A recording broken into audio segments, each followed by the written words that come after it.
தட்டை, சீடை, முறுக்கு, ரிப்பன் பக்கோடா, அதிரசம், என்ன வேணாலும் செய்யுங்க. ஒரே ஒரு 5 லிட்டர் இதய மந்த்ரா கடல் எண்ணெய் பேக் ஒரு மாசம் முழுசுக்கும் அத்தனை சமையல முடிச்சு விடலாம். இதய மந்த்ரா.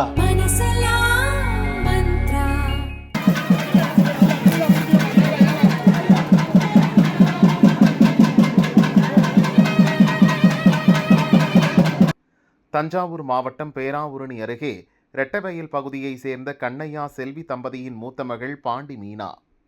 நர்சிங் படித்த இவருக்கு பாண்டீஸ்வரி என்ற தங்கையும் இருக்கிறார்.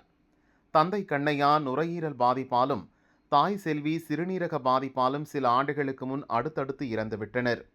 இதனால் தங்கையுடன் நிர்கதியாக நின்ற பாண்டி மீனா 2022 அப்போது தஞ்சை கலெக்டராக இருந்த தினேஷ் பொன்ராஜ் ஆலிவரை சந்தித்தார். குடிசை வீட்டில் 2 பெண்கள் தனியாக பாதுகாப்பின்றி வாழும் தனது நிலையை சொல்லி உதவி கேட்டார். உடனடியாக உதவ முன்வந்த தினேஷ் பொன்ராஜ் ஆலிவர் பிரதமர் வீடு கட்டும் திட்ட நிதி, தன் விருப்ப நிதி, தன்னார்வலர்கள் மற்றும் பேராவூரணி லயன்ஸ் கிளப் சார்பிலும் நிதி உதவி பெற்று பாண்டி மீனாவுக்கு புதிய வீடு கட்டி கொடுத்தார்.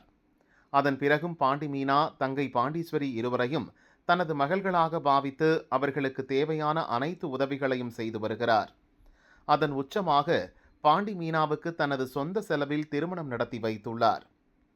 இப்போது பத்திரப்பதிவுத்துறை தலைவராக உள்ள தினேஷ் பொன்ராஜ் ஆலிவர் நேற்று பேராவூரணியில் பாண்டி மீனாவுக்கும் அபிமன்யு என்பவருக்கும் திருமணம் செய்து வைத்து வாழ்த்தினார்.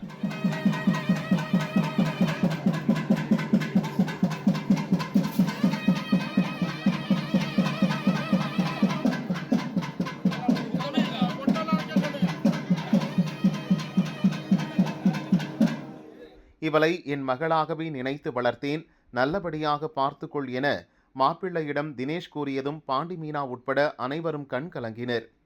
இந்த திருமண விழாவில் உறவினர்கள் மட்டுமின்றி தன்னார்வலர்கள், பேராவூரணி லயன்ஸ் சங்க நிர்வாகிகள் உள்ளிட்டோரும் கலந்து கொண்டு மணமக்களை வாழ்த்தினர். பெற்றோரை இழந்த பெண்ணுக்கு தந்தையாக நின்று தனது சொந்த செலவில் திருமணத்தை நடத்தி வைத்த தஞ்சாவூர் முன்னாள் கலெக்டரும் தற்போதைய பத்திரப்பதிவுத்துறை தலைவருமான தினேஷ் பொன்ராஜ் ஆலிவரின் மனிதநேய செயலை பலரும் பாராட்டி வருகின்றனர்.